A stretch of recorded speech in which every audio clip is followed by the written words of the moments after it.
Vlogging 870.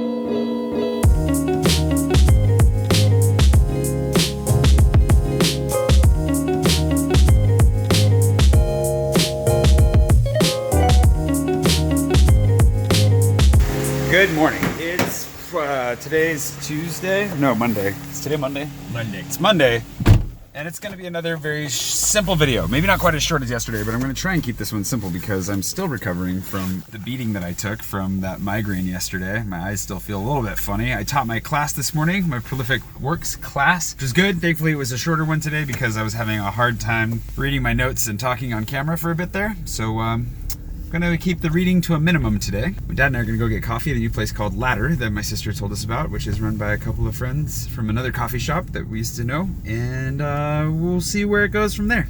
How are you doing? I'm ready for some coffee. He's doing better than me.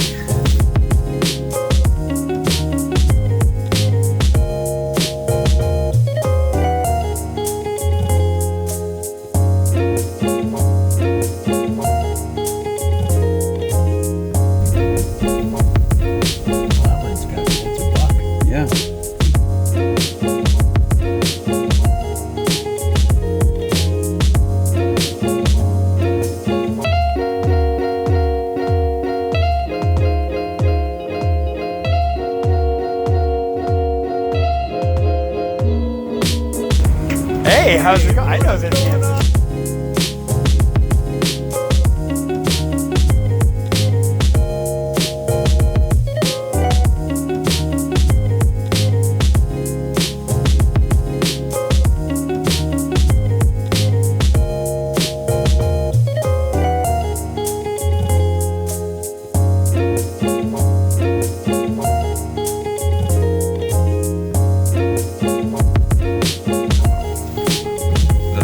Hotel sign back there. It's a rundown old hotel. There's a lot of cool stuff down here. Wish that we had time to explore. I'm having a hard time keeping seeing straight. There were two topics I was thinking about talking about while I was here to make simpler videos, to spend time with my family, and then just kind of kept making not in simple videos. But one was actually the perks of expat life. I know that I talked about kind of the loneliness of expat life before while I was abroad, and I thought, well, while I'm home, why not talk about the perks as well? But yeah, we'll see if we get around to that. And the other one was the one that came up a lot with my family, which I haven't revisited in a long time, and I think a lot of people are unaware of, and that is my dating life and how or why and when and where and whatnot. I put it on my vlog, which is something that I've been thinking about, hitting recently. And then my cousin and grandma just kind of slammed me with a lot of questions at dinner, and I was like, yeah, maybe I should cover this at some point. So, well, we'll see. We'll talk about something. Right now, we're gonna go get pizza and return with that for my mom, and then, yeah, because it's Pizza Pipeline, last opportunity, I'm gonna get that for a long time. And then we'll just kind of see where time and life takes us. I'm struggling to, it feels like my ocular nerves are swollen a little bit from yesterday. Just sleepy eyes.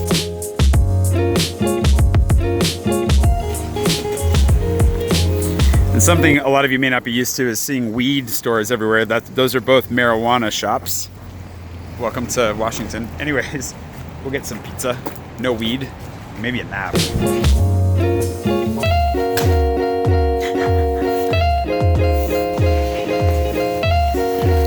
All right, pizza has been had. Now I'm gonna go see my buddy Nolan for a quick drink. From Lucky, Kellerin will join us as well. And then dinner with the parents, living the high life. It's gonna be nice. Thanksgiving round 3 leftovers. Sounds amazing. So expat life. There are a lot of benefits to expat life. I know that I didn't mean to be ragging on it too much the other day when I was talking about the loneliness of expat life, because that is a real thing. Living abroad, living alone, even if you're in your own country and you're resettling in a large city or just a new city in general, it can take time. You can be lonely. There are some challenges, but there's some really interesting stuff too. I was talking about this with one of my friends the other day. Being in Paris puts me in the path of meeting a lot of very interesting people. Richard, you've seen, his wife is fascinating. There's a lot of people in my friendship circles that are doing really interesting things, that have done really interesting things. There's always a cool story that's just different from what you were raised with, the way that you know life, the way that you see life. And it's living overseas and learning to speak another language and spending a lot of time with people who come from different parts of the world has really exposed me to a lot of different ways of thinking about the world, a lot of different ways to view living a good life, a lot of different ways of just living life that I never would have seen if I'd stayed here in the southeastern corner of Washington State all my life, which I could have done. I really could have just stayed here, but there's so much out there to see. And that one of the benefits of living abroad instead of just traveling abroad is that you have a lot of time to let all of your presuppositions, all of the ways that you look at life, the way that you judge the world around you, just slowly and steadily be peeled away from you as they're challenged, and many of them are overthrown. I mean, there are a lot of things, there's a lot of ways that I view life, a lot of things that I believe about life that still hold true. I haven't thrown everything out that I was raised with or that I believed growing up, but I've also been shown that there are a lot of other ways to see the world, a lot of other ways to interact with it, and that's incredibly valuable. But the people are the number one reason why living abroad is so cool, so interesting, because you meet other people that are also traveling, also learning, also wanting to be challenged and to grow. It also gives you a chance to kind of recreate yourself in a way. Like when I left for college, I really wanted to give myself a reboot in certain areas of my life, the way that I saw myself, the way that I would present myself. And living abroad kind of gives you the opportunity to do that, but in more of a fashion of discovery. Because of all the challenges that you face, and because your identity kind of starts to undergo a rewiring in and of itself,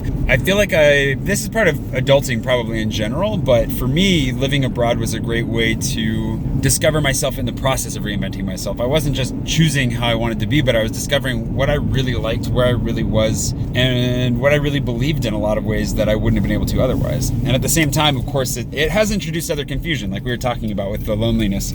There's definitely a layer of confusion and uncertainty to be sorted through as well, because there's just a lot to know about the world, and the more you discover, the more you get out there, the more you realize there's so much more to know than you already do.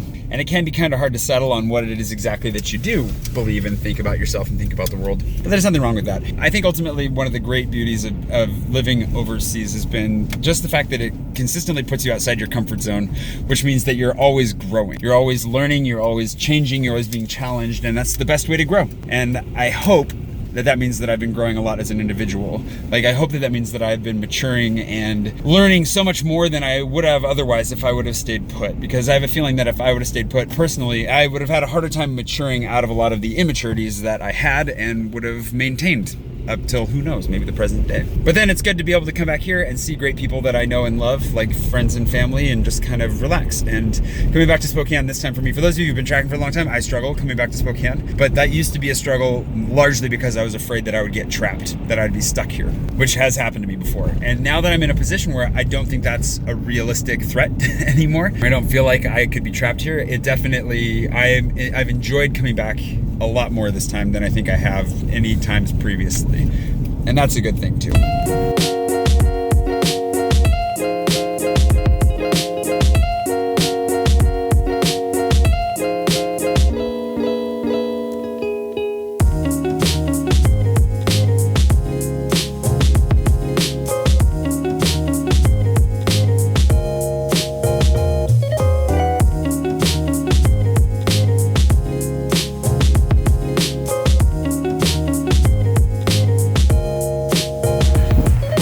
Drinks with Nolan. Miss that guy. I'm gonna go home and have dinner with my family. Probably wrap this up here too because it's cold. I gotta edit and I gotta go to bed because I gotta get up really early for tomorrow's video. But really, people ask me fairly frequently, like, do I get homesick? Do I miss being here? And at the end of the day, like, for me, homesickness has not been a problem for a really long time. And I really appreciate that I have friends all over the world, that I have groups of friends, that I have individual friends that are scattered all over, and that I can come back to a place like this, have a great time, meaningful conversation with somebody that I really care about.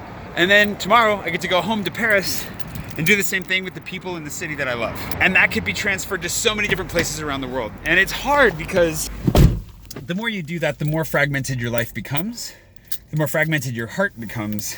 But at the end of the day, it's a privilege to know so many interesting and cool people, lovely people all around the world, and that can't happen if you don't get out of your own bubble and meet them. And so I have awesome friends here, and I wish I would have gotten to see more of them while I was here. Unfortunately, I just didn't have enough time. Had to actually say no to a few people that I really wish I would have gotten to see. And at the same time, I'm just lucky to have them. As weird as it sounds, it's a privilege to be able to say no to such awesome people. I don't know how to put this, but if my life wasn't as great as it is, which starts to sound like bragging, I wouldn't have those people to say no to.